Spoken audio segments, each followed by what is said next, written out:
దేవాంగ పురాణం ప్రథమాధ్యాయము దేవాంగ సంభవము శ్రీ బ్రహ్మాండ పురాణములోని ఉత్తరఖండము నందలి బ్రహ్మనారద సంవాదములోని దేవాంగ చరిత్రము ప్రారంభము దేవాంగ సంభవము ప్రథమాధ్యాయము పూర్వకాలమునందు మునుల యందు శ్రేష్ఠుడుగానున్న నారద మహాముని బ్రహ్మదేవుడు నివసించు సత్యలోకమునకు వెళ్ళి అచ్చట ఉన్న చతుర్ముఖ బ్రహ్మను చూచి నమస్కారము చేసినాడు.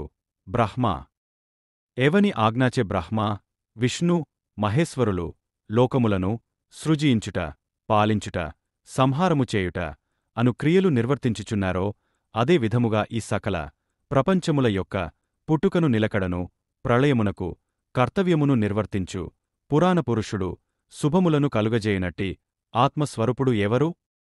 ఏ కథ వింటే సమస్త పాపములు తక్షణమే పటాపంచలగునో పుణ్యము మిక్కిలి వృద్ధి చెందుచుండునో నిరంతరము సుఖ సంతోషములు కలుగజేయునో మిక్కిలి శుభములు కలుగజేయుచుండు అతి రహస్యమైన అనగా మోక్షజ్ఞానమును తెలుపుచుండెడి పరమ పవిత్రకరమైన కథను నాకు తెలుపుము ఓ బ్రహ్మదేవా అని నారదులవారు మిక్కిలి కుతూహలముతో ఉండి తెలుసుకొనవలెనను ఆతురత కల్గే పితామహుడిని ప్రార్థించినాడు.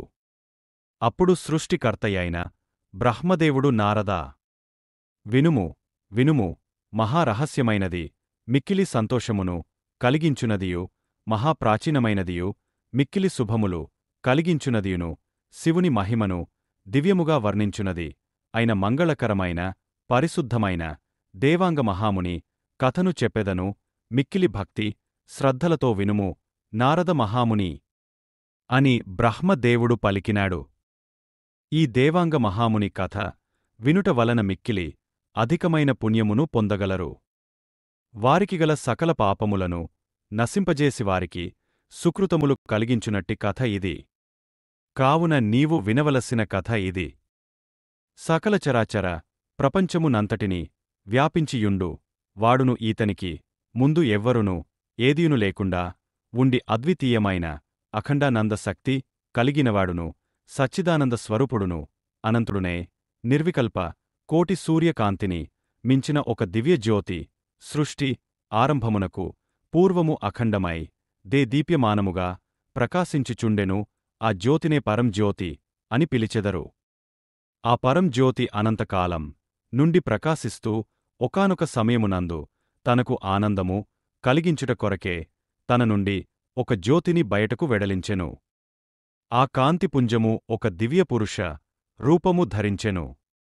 ఆ దివ్యపురుషుడిని సదాశివుడు అని అందురు. ఆ సదాశివుడు తనలోని కొంత శక్తిని బయటకు వెలువరించగా అది కాంతిపుంజముగా ప్రకాశిస్తూ ఒక దివ్యస్త్రీ రూపముగా ప్రభవించెను. ఆ దివ్యస్త్రీ రూపమును ప్రకృతిశక్తి అని మాయాశక్తి అని అగ్ని వాయు జలము భూమి ఆకాశము అను పంచమహాభూతములతో అనగా ఏవి లేకపోతే ఈ ప్రపంచమును గడలేకుండా ఉంటుందో అటువంటి ప్రాథమిక శక్తులను మహాభూతములు అని పిలిచెదరు. అటువంటి 5 మహాభూతముల తోనుండు ఈ ప్రపంచము సకల జీవరాశులతోనూ సకల చరాచర జగత్తుగాను త్రిగుణములు అనగా సత్వ రజో తమో గుణములతోనూ మేళవింపు కలిగి ఉన్నది. ఆ ప్రకృతి మహాశక్తి నుండి రజోగుణ సంబంధముగా నేనును అనగా బ్రహ్మదేవుడు సత్వగుణ ప్రధానమై లోకములను పాలించుట నిలుపుట రక్షించుట కొరకే నారాయణుడును తమో గుణ ప్రధానమై సంహార శక్తి కలిగినటువంటి వాడైన కాలరుద్రుడును అను మేము ముగ్గురము ఉద్భవించినాము. పరంజ్యోతి స్వరూపము నుండి ఆవిర్భవించిన ప్రప్రథమ పురుష రూపశక్తి అయిన సదాశివుడిని వ్యావహారికముగా శివుడు అని భావన చేయుదురు. ఆ సదాశివుడు ఆవిర్భావానికి ముందున్న దివ్యపరం జ్యోతి స్వరూపము ఆ సదాశివుని సహస్రార కమలమునందు ప్రవేశించి ప్రభవించుచున్నది అని బ్రహ్మదేవుడు చెప్పగా నారదులవారు బ్రహ్మదేవుడిని అడుగుచున్నాడు. సకల లోకాధీశుడు మహోన్నతమైన స్థానమునందున్న ఆ దేవదేవుడగు సదాశివుని దివ్యశక్తి అయిన ప్రకృతి శక్తి నుండి ఆవిర్భవించిన మీరు ఏ కార్యమును చేయ తలపెట్టితిరి? మీ మనస్సులో కలిగిన ఆలోచనలు ఏమిటి? ఈ ప్రపంచమును ఏ విధముగా సృష్టించితిరి? ఈ వృత్తాంతమంతయు నాకు విపులముగా చెప్పవలసినదిగా నారదులవారు ఆ చతుర్ముఖ బ్రహ్మను ప్రార్థించినాడు.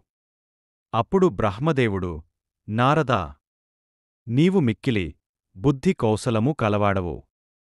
సమయ జ్ఞాన విచక్షణయందు మిక్కిలి నేర్పరివి. కావున నీవు మంచి ప్రశ్న అడిగినావు. దానికి సంబంధించిన విషయమంతయు నీకు వివరముగా తెలిపెదను అని బ్రహ్మ ఈ విధముగా చెప్పటం మరల ప్రారంభించినాడు. బ్రహ్మదేవుడు సృష్టి చేయుట ప్రారంభించుట. ఆ తరువాత నేను దేవతలకెల్లా దేవుడు మహాదేవుడు పరమేశ్వరుడే అని నామనస్సున నిశ్చయించుకొని ఆ పరమేశ్వరుడైన శంకరుడిని గూర్చి తీవ్ర తపస్సు చేసితిని.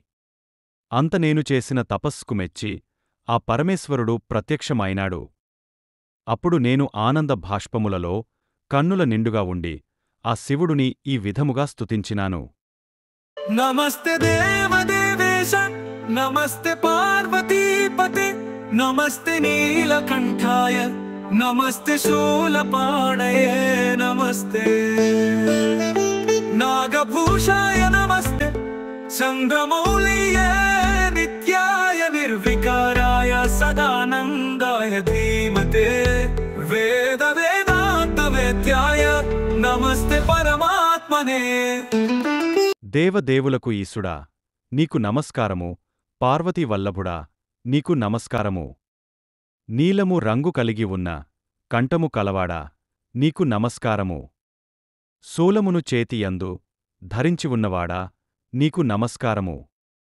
సర్పములను ఆభరణములుగా అలంకరించుకున్నవాడా నీకు నమస్కారము. చంద్రుడిని తలయందు ధరించినవాడా నీకు నమస్కారము.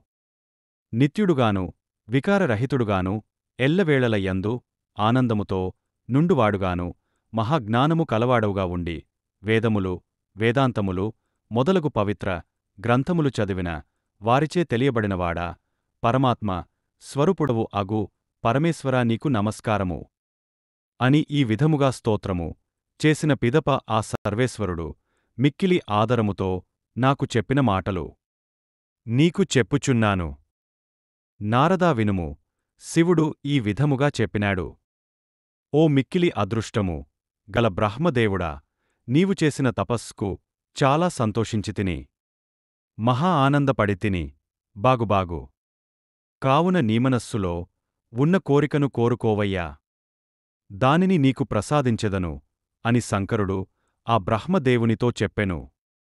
అంతట బ్రహ్మదేవుడు మిక్కిలి సంతోషము చెంది శంకరుడిని ఈ విధముగా స్తుతించినాడు. మహాదేవదయ సింధు పురాణ పురుష ప్రభో, జగత్స్రష్టా భవిష్యామి శంకరాహంతవాజ్ఞయా. దయా సముద్రుడును పురాణ అనగా ఈ సృష్టికంతటికి ప్రప్రథమంగా ఆవిర్భవించి ఉన్నవాడు అయిన పురాణ పురుషుడవు ప్రభువగు ఓ మహాదేవుడా, నీ ఆజ్ఞచేతనే లోకములన్నీయు సృజింపవలయునని కోరిక కలవాడనైతిని. కావున నాకు ఈ సమస్త ప్రపంచములోని చరాచర జగత్తునంతను అనగా స్థావర జంగమాత్మకమైన సకల జీవరాశులతో కూడివుండే విధముగా విశ్వమును సృష్టింప వలయునని బహు కుతూహలముగా ఉన్నది. కావున ప్రభుడా, నీవు అనుగ్రహించి దానికి సంబంధించిన శక్తి సామర్థ్యములను నాకు ప్రసాదించగలవాడవు నీవు అని బ్రహ్మదేవుడు అడుగగా ఆ పరమేశ్వరుడు వెంటనే నీ మనోభీష్టము ప్రకారము సకల లోకాలను జీవరాశులను నా అనుగ్రహము చేత సృజించగలవు. అందువల్ల నీవు జగత్తుకు స్రష్టవు అనగా సృష్టించిన వాడవు కాగలవు అని చెప్పి అదృశ్యుడాయెను పరమేశ్వరుడు. అంతట నా మనోభీష్టము ప్రకారము సకల లోకములను జీవరాశులను సృష్టించితిని. అయితే నేను సృష్టించిన జీవరాశులన్నీయు దిగంబరముగా నున్నవి. మానవులు దేవతలు మొదలగు జాతుల వారందరూ శరీరమునకు ఆచ్ఛాదన అనగా వస్త్రములు లేకుండుటచేత వారివారి దేహావయవములు కాపాడుకొను శక్తిలేనివారై మిక్కిలి సిగ్గుతో దిగంబరులుగా ఉండి మిక్కిలి వేదన చెందినవారై తమ మానములను కాపాడుకొనుటకే చెట్ల ఆకులను తాడులను జంతుచర్మములను చర్మముల యందలి బొచ్చును మొదలగు వాటిచేత తమ మర్మాంగములను ఆచ్ఛాదించుకొనుచుండిరి. మిక్కిలి సిగ్గుతో అలమటించుచుండిరి. వారి దయనీయమైన స్థితిని చూచి నేను మిక్కిలి కృంగిపోయినాను. సకల జాతుల వారందరికీ మానములను కాపాడుటకు అనగా ఆచ్ఛాదనకు కావలసిన వస్త్రములను సృష్టించుట యందు నేను అసమర్థుడను అయితిని. దీనిని నివారించుటకు వస్త్రములను తయారు చేయవలెను. వస్త్రములు వాటిని తయారుచేయుట యందు నాకు శక్తి సామర్థ్యములు లేకపోవుటచేత గదా ఈ మానవ దేవజాతుల వారందరూ దిగంబరులై గోవులుగా తిరుగుతున్నారు. కావున వీరికి కలిగిన సిగ్గును తొలగించివారి మానములు కాపాడుటకే ప్రయత్నం చేయుదును. వస్త్ర నిర్మాతను సృష్టించమని బ్రహ్మ వేడుకొనుట. తనకు సృష్టిని చేయు శక్తినిచ్చిన ఆ పరమేశ్వరుడు ఉండు కైలాసమునకు బ్రహ్మదేవుడు తన తోటివారితో కలసి వెళ్లి పరమేశ్వరుని గురించి ప్రార్థించినాడు.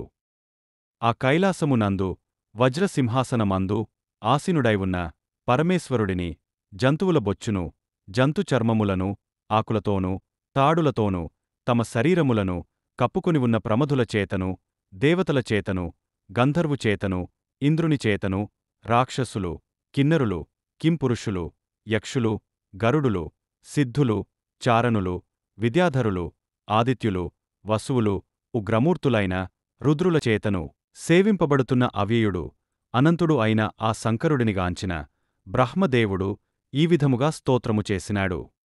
నమస్తే దేవేశ నమస్తే విశ్వమూర్తయే నమస్తే జ్ఞానగమ్యాయ నీలకంఠాయ శంభవే పురాతనాయ నిత్యాయ నిరాంతకాయ ధీమతే. సర్వజగములకు శుభకరుడు అయిన శివుడిని మిక్కిలి సంతోషముతో ఈ విధముగా స్తుతించినాడు. దేవదేవులకు ప్రభుడువా నీకు నమస్కారము. జగదాకారుడా నీకు నమస్కారము.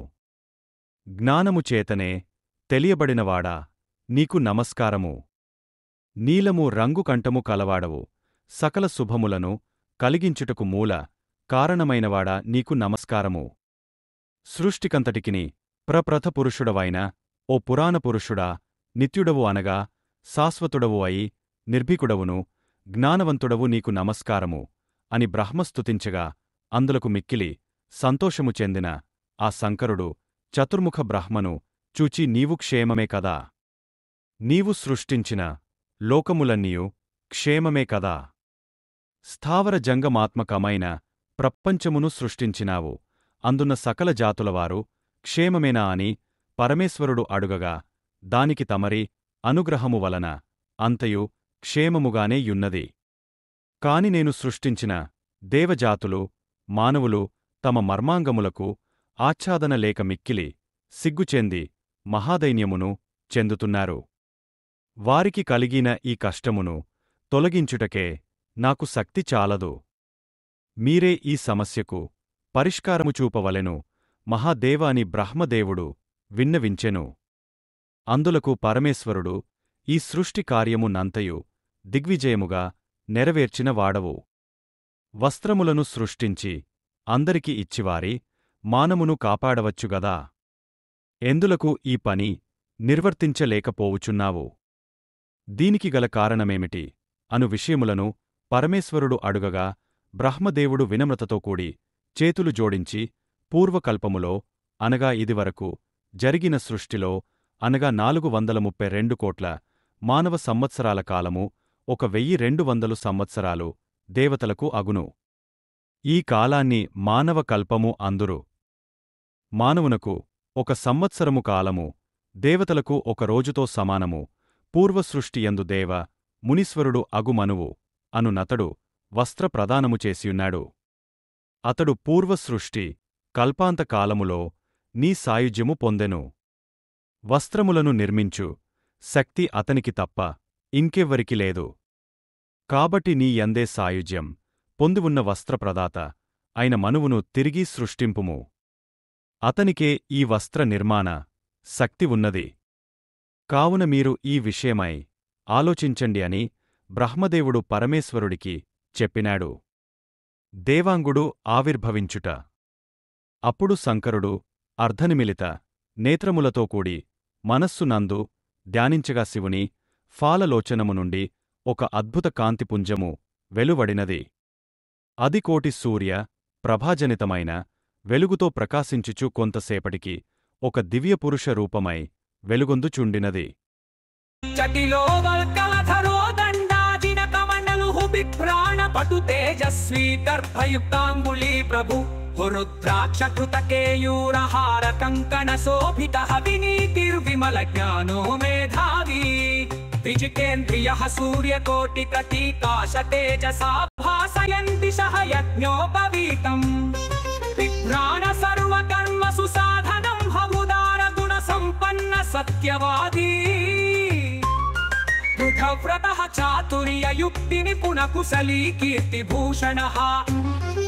దేవులుని రూపము ఆ దివ్యపురుషుడు జడలు దాల్చుకొని నారవస్త్రములు ధరించి దండమును కృష్ణాజినము అనగా జింక చర్మము కమండలమును ధరించి మిక్కిలి తేజస్సుతో ఒప్పుచు చేతివ్రేళ్లకు దర్భలను ధరించి ఎల్ల కార్యములు చేయుటకు శక్తి కలిగినవాడై రుద్రాక్షములనే హారములుగాను భుజకీర్తులుగాను కంకణములుగాను ధరించి శోభిల్లుచు మిక్కిలి నీతి కలిగి విమలమైన జ్ఞానము కలిగి మిక్కిలి మేధస్సుతో ఉండి జితేంద్రియుడై కోటి సూర్యులతో సమానమైన తేజస్సుచేత దిక్కులకు ప్రసరింపచేయుచు శ్రోతస్మార్త కర్మములైన సకల కర్మలకు ముఖ్యమైనదియు అగు యజ్ఞోపవీతమును ధరించి గంభీరమైన గుణములతో ఉండి సత్యమును పలుకువాడును వ్రతములయందు దృఢదీక్ష కలవాడుగాను చమత్కారయుక్తులు కలవాడుగను కుశలముతో ఉండువాడును అనగా నిత్య సంతోషిగా చిరునగవు ముఖముతో తేజస్సుతో కూడి యుండుట ఏగాక కీర్తి ప్రతిష్టలచే ప్రఖ్యాతిగాంచివాటిచే అలంకృతయుడై ఉండి చూచుచున్న చూపరులకు మిక్కిలి ఆశ్చర్యము కలుగ జేయునట్లుగా ఆ దివ్యపురుషుడు ఉండెను. అంతటా ఆ మహాదేవుడగు శివుడు తన కొలువులో ఉన్న వారందరూ వినునట్లుగా గంభీరమైన స్వరముతో ఈ దివ్యపురుషునకు దేవల అని నేను నామకరణము చేయుచున్నాను, అందువలన ఇకనుంచి అందరూ దేవల పేరుతోనే ఈ దివ్యపురుషుడుని పిలువవలెను అని శివుడు పలుకగా అప్పుడు ఆ దివ్యపురుషుడైన దేవలుడు రెండు చేతులతో నమస్కరించి పరమేశ్వరుని ఈ విధముగా ప్రార్థించినాడు. దేవలుడు చేసిన స్తోత్రము. నమస్తే దేవదేవేశ నమస్తే చంద్రశేఖర్ నమస్తే ఫాలనేత్రాయ నమస్తే స్తోకపఢ్నే నమో గంగాధరాయాస్తు నమస్తే నాగకుండల నమస్తే నీలకంఠాయ నాగహారయతే నమః అష్టాంగధారిణే తుభ్యం నమస్తే శూలపాణియే పృథుభక్షాయ దివ్యాయ యోగినే దీర్ఘబాహవే యోగీశ్వరాయ యోగ్యాయ నిత్యాయ జినవాససే శుద్ధ స్ఫటిక రూపాయ సోమ సూర్యాగ్ని చక్షుషే నిర్మల జ్ఞాన గమ్యాయ సచ్చిదానంద రూపిణి నమో వేదాంత వేద్యాయ శంభవే పరమాత్మనే యజ్ఞాంగాయ చ యజ్ఞాయ ధ్వని చాష్టమూర్తయే నమోస్తు హవ్యవాహాయ పురాణ పురుషాయ చ నమో దురిత దూతాయ సత్యసందాయ తే నమ నమస్తే కర్మ రూపాయ నమస్తే నగకానుక నమస్తే నిగమాశ్వాయ రుద్రాయ విత తేజస నమస్తే పశూనాం పతయ కోటి సూర్య ప్రభాయ చ నమస్తే సూక్ష్మ రూపాయ నమస్తే నంతమూర్తస్తే పార్వతీనాథ నమస్తే మారఘాతినే అజ్ఞాన ఘోర తిమిర భాస్కరాయ నమస్తుతే సర్వేశ్వరాయ సర్వస్మై నమస్తే విశ్వమూర్తయ దక్ష యజ్ఞ వినాశాయ నమస్తే నిర్మలాపనే భక్తాధీనాయ ధీరాయ శంబరాయ నమోస్తుతే పవిత్రమూర్తయ తుభ్యం సర్వభూతే నమోస్తుతే. శివుడి మనస్సునుంచి జన్మించినందున శివమానసపుత్రుడు అని దేవులుణ్ణి పిలిచినారు.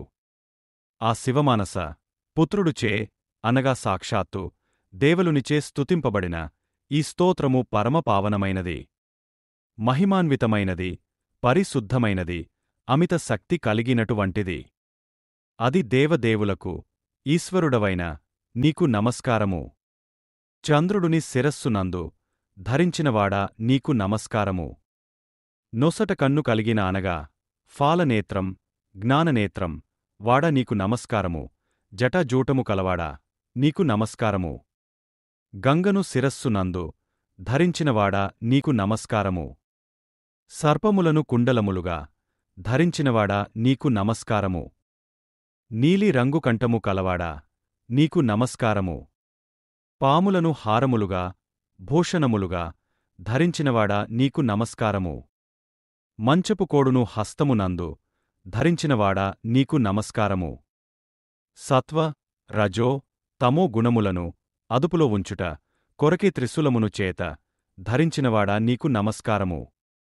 గొప్ప విశాలమైన రొమ్ములు కలిగినట్టియు దివ్యయోగియై ఉన్నటువంటివాడా, ఆజానుబాహువులు గలవాడా, యోగులకు రారాజువైనవాడా, యోగ్యుడవై నిత్యుడవై జంతుచర్మమును ధరించినవాడా, నిర్మలమైన స్ఫటికమును బోలిన రూపము గలవాడును, సూర్యుడును చంద్రుడును అగ్నియను వాటితో సమాన ప్రకాశము గలిగి 3 నేత్రములు గలవాడా, నిష్కలంకమైన జ్ఞానము మాత్రము చేతనే తెలియదగిన జ్ఞానస్వరూపుడా, సచ్చిదానందరూపుడా, వేద వేదాంతములచే తెలియదగినవాడును, పరమాత్మ స్వరూపుడును అగునట్టి సంభువు కొరకు నేను నమస్కరించుచున్నాను. యజ్ఞమునకు అంగము అయినట్టియును యజ్ఞ స్వరూపమే కలిగిన దేహము కలవాడును, యజ్ఞములకంతటికి కర్తయును అష్టమూర్తులు గల అగ్నిహోత్ర స్వరూపుడును పురాణపురుషుడైన నీకు నమస్కారము. పాపములకు దూరముగానున్నవాడును సత్యమగు ప్రతిజ్ఞగలవాడవగు నీకు నమస్కారము. కొండను విల్లుగా ధరించినవాడా నీకు నమస్కారము. వేదములను గుర్రములుగా చేసుకొనినవాడా, రుద్రస్వరూపము గలవాడా నీకు నమస్కారము. పశువులకు పతివైనవాడా నీకు నమస్కారము. కోటి సూర్యులు కలసి ఉంటే ఎంతటి ప్రకాశము కలుగునో అంతటి ప్రకాశ శక్తి కలిగినవాడా నీకు నమస్కారము.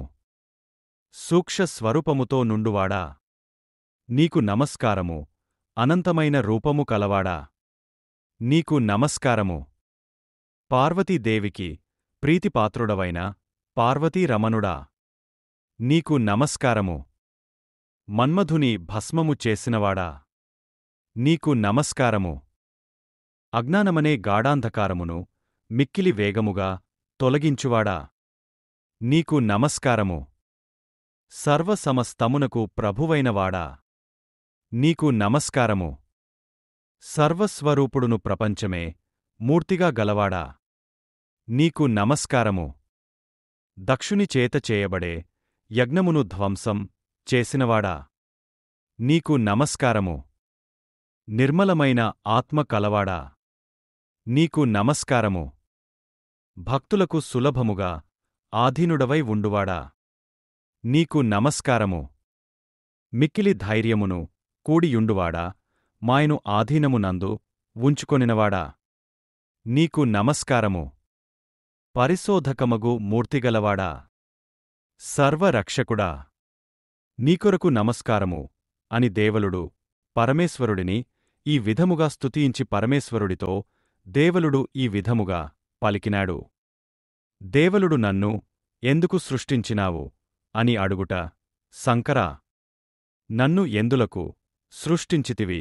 నా పుట్టుకకు కారణమును నేను చేయవలసిన కార్యము ఏది? నాకు కరుణతో తెలుపుము స్వామీ. భక్తులకు పరమప్రీతిని కలిగించుదేవా, నేను నీలో సాయుజ్యం పొంది దివ్యానందంతో ఉంటిని. నన్ను మరలా దేహధారిని చేసినావు. ఈ దేహ స్వభావము చైతన్యము లేక జడముగా ఉండును.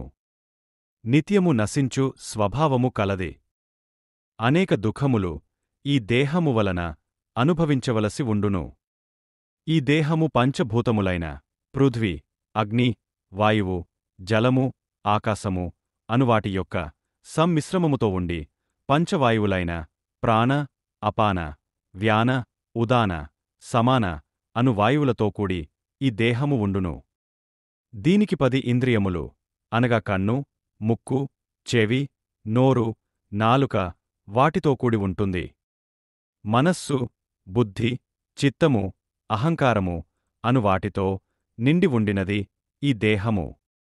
24 తత్వముల యొక్క రాశి స్వరూపము. ఈ దేహముపై 25వ తత్వము గల జీవుడు చైతన్యుడు, తేజస్వరూపుడు అయిన పురుషుడు అజ్ఞానపాసముతో బంధింపబడినవాడై ఈ దేహమునందుండి నిత్యము దుఃఖపడుచుండును.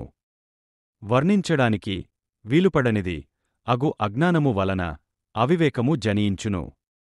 ఈ అవివేకము వలన అభిమానము పుట్టును. దాని వలన కామ, క్రోధ, లోభ, మోహ, మద, మాత్సర్యములనే అరిషడ్వర్గములును ఈర్ష్యాదులును అయిన 10 వీటి ద్వారా పుట్టును. వీనికి త్రికరణములైన మనస్సు, వాక్కు, చిత్తము అను త్రికరణములు కర్తృత్వమును పొంది వివిధ కర్మలు అయిన ప్రారబ్ధ, ఆగామి, సంచిత కర్మలను భూత, భవిష్య, వర్తమానముల యందు దేహి అనుభవించుచుండును. ఇట్టి అనివార్యమైన ఈ కర్మ సంబంధ చట్రములోనికి ప్రవేశించిన వారికి ఈ సంసార సాగరమును దాటి ఒడ్డున పడుట మిక్కిలి కఠినమైనటువంటిది. ఇది ఒక చక్రము వలె నిరంతరము దానికి బంధింపబడి తిరుగుచుండును. ఈ సంసార సాగర చక్రము నుండి విముక్తి పొందుట దుస్సాధ్యమైనటువంటిది. ఈ దేహము మాయా శక్తి ప్రభావానికి లోనై తనను తాను మరచిపోవుట జరుగుచుండును. అందువలన వివేకవంతులైన వారు దేహధారణ యందు నిర్లిప్తత కలిగియుందురు. ఈ దేహధారులకు నిత్య సుఖమైన నిరతిశయానందం లభించుట కలలోని మాట. కావున పరమేశ్వరా, నన్ను దేహధారుడును చేసినావు అంటే ఈ జగత్తుకు మిక్కిలి అత్యవసరమైన కార్యము ఉంటేనేగాని సాయుజ్య స్థితిలోనున్న నన్ను జన్మింపనీయవు. కావున నేను చేయవలసినటువంటి కార్యము ఏదయా? నేను ఏ దేశములో ఏ పట్టణము నందు నివసించాలి? నా వంశమువారు ఏ విధముగా నడచుకుంటారు మొదలగు విషయములు దయతో నాకు తెలుపుము దేవా పరమేశ్వరా అని దేవలుడు మిక్కిలి వినయముతో కూడి అడిగినాడు అని చతుర్ముఖ బ్రహ్మ నారదునితో చెప్పినాడు. అప్పుడు నారద మునీంద్రుడు బ్రహ్మదేవుని గురించి ఈ విధముగా అడిగినాడు. మరి పరమేశ్వరుడు దేవలునికి చెప్పిన విషయము ఏమిటి? చెప్పుము. మిక్కిలి కుతూహలముతో తెలుసుకోవాలని ఉన్నది అని అడుగగా దానికి పరమేశ్వరుడు దేవలునికి చెప్పిన విషయమును బ్రహ్మదేవుడు నారదునికి ఈ విధంగా చెప్పసాగెను. శివుడు దేవలుడు చేయవలసిన కర్తవ్యమును తెలుపుట ఓయి దేవలా వినుము అని శివుడు ఈ విధముగా చెప్పెను. ఓ మహానుభావుడైన దేవలా, నీవు దేహధారివి అయినందులకు విచారము చెందవద్దు. సాయుజ్య స్థితిలో ఉన్నటువంటి నిన్ను దేహధారునిగా చేయుట యందు మిక్కిలి విశేషమైన కార్యము అనగా సకల లోకాలకు అత్యవసరమైన పనిని నీ ద్వారా చేయ సంకల్పించినాను. అది ఏమిటంటే వస్త్రములను నిర్మించి సకల లోకముల వారికి అందజేయుము. దేహధారుల యొక్క మానమును కాపాడి వారినందరినీ సంతోషపెట్టుము. ఈ పవిత్రమైన కార్యము నెరవేర్చుట కొరకు నిన్ను జన్మింపజేసితిని. నీవు ఇంకా 6 జన్మలు పొంది మికిలి శక్తివంతమైన మంగళకరమైన పనులు చేయుట ద్వారా నీ కీర్తి ప్రతిష్టలు దశదిక్కుల ఎంతటను వ్యాపించును. 7వ జన్మమున నీవు తిరిగి నాయందు సాయుజ్యం పొందుదువు. సృష్టికార్య నిర్వహణలో నీవు వస్త్రములను సృష్టించి మను బ్రహ్మగా వస్త్ర నిర్మాతగా కీర్తిని పొందెదవు. నీవు సృష్టించిన దివ్యవస్త్రములతో దేవతలు తమ శరీర అంగములను అలంకరించుకొందురు గాన నీవు దేవాంగుడవు అని ప్రసిద్ధి చెందుతావు. నీవు దేవల, దేవాంగ అను 2 పేర్లతో ప్రఖ్యాతి వహించెదవు అని పరమేశ్వరుడు దేవలునితో చెప్పినాడు. దేవాంగ వంశస్థుల గుణగణములు. దేవలా, నీ వంశమువారు ఏ విధముగా నడచుకొందురని అడిగితివి కదా. వినుము చెప్పెదను అని నీ వంశమునందు జన్మించినవారు గంభీరమైన బుద్ధి కలిగినవారుగాను సత్యము పలుకువారును పరోపకారము చేయుట యందు మిక్కిలి శ్రేష్ఠులైన వారుగాను ఉందురు. మంచి మేధస్సు కలిగినవారు మంచి నడవడిక కల్గ అందరిచే శ్లాఘింపబడు వారుగాను దేవతల యందును బ్రాహ్మణుల యందును భక్తి కలవారుగాను మిక్కిలి పరాక్రమవంతులుగాను సదాచార సంపన్నులుగాను చతురత కలిగిన నేర్పరులుగాను ఉదార స్వభావ సంపన్నులుగాను ఉండెదరు. అందువలన నీ వంశము మిక్కిలి కీర్తి ప్రతిష్టలతో ఉండును దేవలా అని పరమేశ్వరుడు దేవలునితో చెప్పినాడు. నారాయణుని వద్దకు వెళ్ళి తంతువులను సంగ్రహించుమని శివుడు చెప్పుట. శివుడు దేవలునితో, నీవు ప్రస్తుతము చేయవలసిన ఒక మహత్కార్యము ఉన్నది. దానిని చెప్పుచున్నాను వినుము. పూర్వము నా వలన వేదములు పుట్టినప్పుడు వాటితో పాటే సర్వ లోకములకు అలంకారములను ఇచ్చునటువంటి తంతువులు అనగా దారములును గూడ పుట్టినవి. అప్పటినుండి అవి శ్రీ విష్ణువు యొక్క నాభి కమలమునందు ఉంచబడినవి. నీవు ఆ విష్ణువు వద్దకు వెళ్ళి ఆ తంతువులను స్వీకరించి నీనేర్పు కొలది వాటితో దివ్యవస్త్రములుగా నేసి దేవతలకు అలంకారముగా నుండు విధముగా నైపుణ్యతతో నేసి వారికి ప్రదానము చేయవలయును అని పరమేశ్వరుడు దేవలునితో చెప్పిన విషయమును బ్రహ్మదేవుడు నారద మునీంద్రుల వారికి చెప్పెను. పరమేశ్వరుడు దేవలునితో నీవు నివసించుటకు సర్వరత్నమయములతోనూ సకల భోగములకు ఆటపట్టును సర్వ ఓషధములచే అలరారుచుండు మహావృక్షములతో కూడినటువంటియు అనేక పర్వతములు నక్షత్రములను తాకువంటి ఎత్తైనవియును మహాపొడవుగా వ్యాప్తిని చెందిన మహానదులతోనూ సకల ధాన్యములు పండు సస్యశ్యామలమైన సారవంతమైన భూములతోనూ వ్యాపించి ఉన్నటువంటివి అయిన 7 ద్వీపములతోనూ 9 ఖండములుగా వ్యాప్తి చెందినటువంటి భూమి కలదు కదా. దానిలో జంబూద్వీపమని కలదు. అందు సకల దేవతలందరికీ నివాసయోగ్యమైన మేరుపర్వతము అనునది కలదు. ఈ మేరుపర్వతము ఉమ్మెత్త పువ్వు వలె బంగారు రంగులో ఉండును. దాని ఔన్నత్యము అనగా ఎత్తు 32 లక్షల యోజనములు అనగా 256 లక్షల మైళ్ళు వ్యాపించి ఉన్నది. పాతాళము నందు 128 లక్షల మైళ్ల వరకు వ్యాపించియున్నది. దానికి దక్షిణము వైపున భరతఖండము కలదు. అందు సర్వసౌఖ్యములకు ఆలవాలమయ్యున్న సగర దేశము ఉన్నది. ఆదేశములో బహు విస్తారముగల ఆమోద పట్టణము కలదు.